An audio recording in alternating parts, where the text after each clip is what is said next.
Apakah hukum mencuci pusaka di malam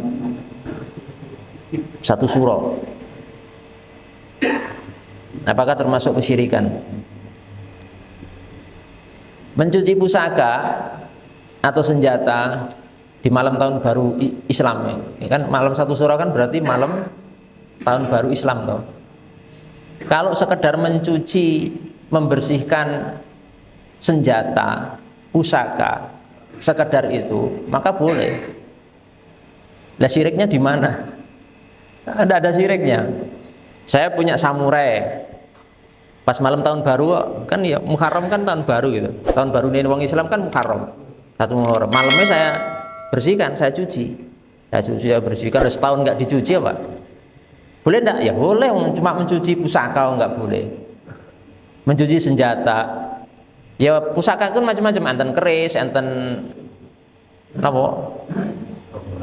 Tombak, enten pedang, enten samurai, enten celurit. Nah kemarin pusaka-pusaka saya dibersihkan anak saya. Arite 4. Ya kan pusaka saya itu. Saya setuju diasai, dibersihkan, dicuci anak-anak saya. Arite 4, bendonit 2 apa pinten niku. Sama semua dibersihkan. Kalau sekedar itu tidak masalah, Pak. Itu sekedar aktivitas mencuci pusaka, tidak ada masalah. Teman saya Ustadz itu punya koleksi keris banyak malahan. Ya nggak apa-apa koleksi keris. Yang bermasalah itu ketika kita memiliki, menetapkan i'tiqad rububiyah kepada ligairillah, kepada selain Allah, kepada makhluk, meyakini makhluk itu punya kekuatan Tuhan, bisa mencipta, bisa memberi rezeki, bisa menghidupkan, bisa mematikan, bisa memudorotkan, bisa memberi manfaat, baru syirik. Nek mboten nggih ndak ada masalah. Bawa sini pusakanya tak bersihkan, tak mandikan. Nek wong Jawa mengistilahkan dengan apa? Dijamasi. Ora enggak masalah menjamasi pusaka itu. Itu kan intinya membersihkan, Pak. Yang penting enggak ada keyakinan-keyakinan sing aneh-aneh, enggak ada masalah itu. Gitu. Jadi ini perlu diluruskan karena kemarin niki ada yang bertanya ke saya seperti itu. Dalam kondisi yang bertanya itu meyakini itu syirik, Pak. Dan yang melakukannya kafir. Dan itu berbahaya sekali karena kita secara tidak langsung mengkafirkan ahlul kiblah, mengkafirkan kaum muslimin dalam kondisi mereka tidak melakukan kesyirikan. Hakikatnya itu bukan kesyirikan. Berbahaya, tanggung jawab kita di akhirat itu mengkafirkan satu orang muslim saja itu tanggung jawabnya besar sekali, apalagi ratusan ribuan jutaan kaum muslimin. Jadi saya terus terang ya, saya itu banyak membela umat Islam. Umat Islam yang dikafir-kafir gini, itu disyirik-syirikan itu saya bela. Saya pernah, Pak, cuma membersihkan pusaka itu pernah, keris juga. Tapi sebatas membersihkan, mencuci pusaka, tidak masalah. Pusaka itu senjata gitu loh.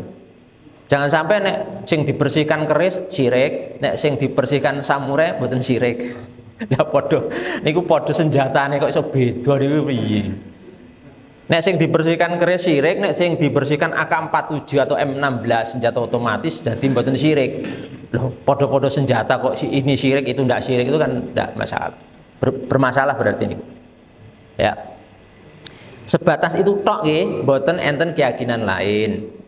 Cuma kalaupun ada keyakinan sebatas tidak menafikan peran Allah dan semuanya berujung kepada kehendak Allah, itu juga tidak masalah.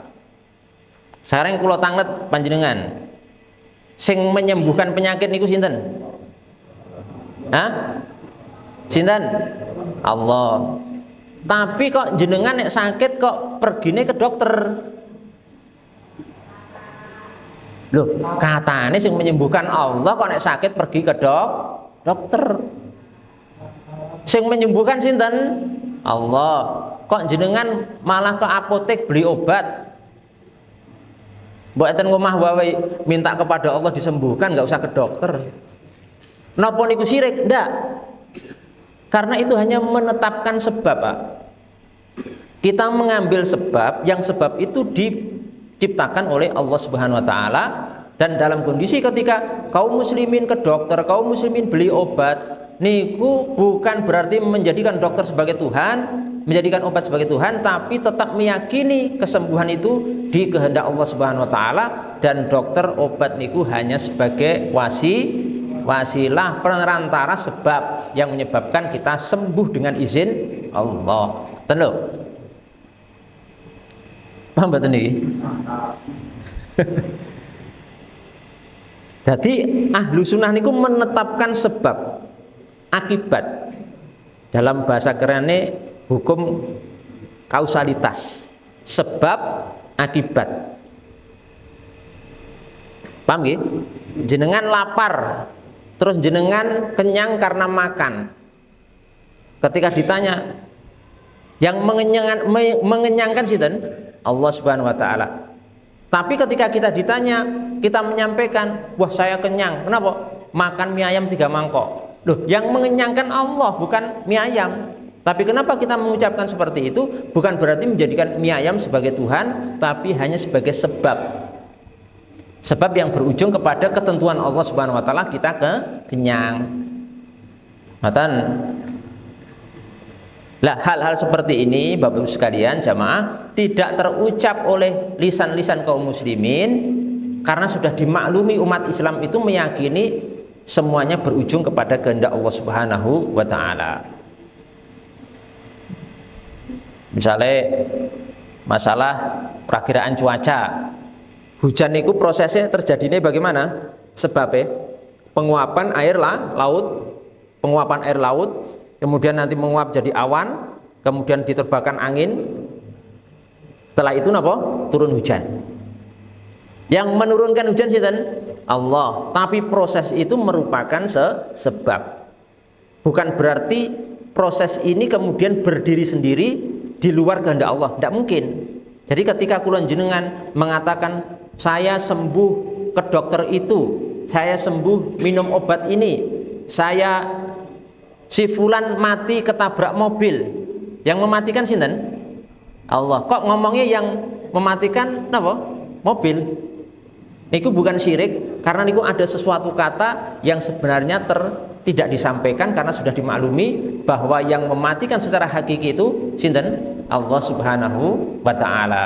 Jadi ini Bapak Ibu yang dimuliakan Allah Subhanahu wa taala, kita berusaha berhusnudzon kepada kaum muslimin terhadap apa yang mereka lakukan, sehingga jangan sampai kita kemudian nanti malah terjebak pada hal-hal yang tidak baik karena kita mengkafirkan kaum muslimin dan mengeluarkan mereka dari daerah keislaman, yang itu resikonya di akhirat berat sekali.